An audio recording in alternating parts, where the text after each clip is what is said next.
Major Dhyanchand जी की जन्म जयंती को मनाते हुए नर्मदा के राजपीपला में नेशनल स्पोर्ट्स डे के तहत कार्यक्रम का आयोजन करवाया गया है।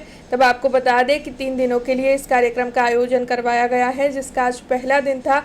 इस दौरान अतिथि विशेष के तौर पर नांदोद के विधायक डॉक्टर दर्शनाबेन देशमुख मौजूद रहे थे। फिट इंडिया मूवमेंट के तहत और राष्ट्रीय खेल रत्न मेजर ध्यानचंद जी की जन्म जयंती को मनाते हुए नर्मदा जिला के धाबा ग्राउंड पर राष्ट्रीय खेल दिवस को शानदार तौर पर मनाने का आयोजन करवाया गया।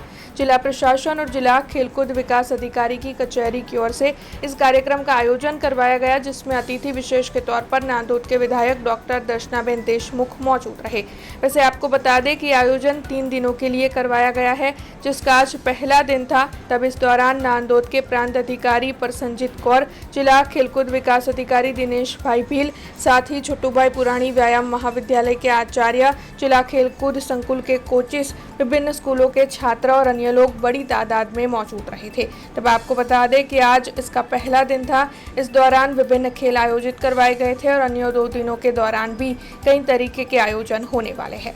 गुजरातना नर्मदा जिल्लाना राजपीपळा खाते मेजर ध्यानचंद जीना जन्म जयंतीना उजवણીના ભાગરૂપે આ સ્પોર્ટ સંકુલમાં રમતગમતના કાર્યક્રમનું 3 દિવસનું આયોજન થયું છે, જેમાં વિવિધ રમતો દ્વારા રમતવીરોને પ્રોત્સાહન આપવામાં આવે છે, એમને પ્રેરણા આપવામાં આવે છે, માર્ગદર્શન આપવામાં આવે છે।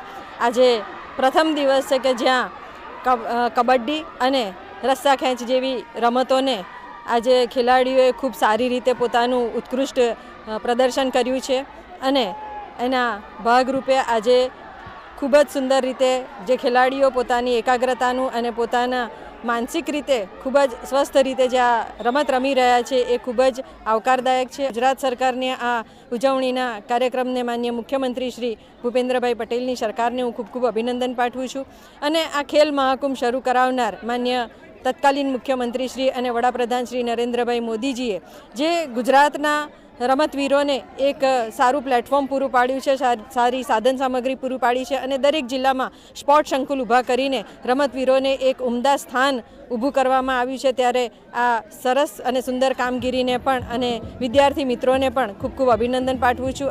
हमसे जुड़े रहने के लिए हमारे YouTube चैनल को सब्सक्राइब करें और नई वीडियो की नोटिफिकेशन के लिए बेल आइकॉन को दबाएं।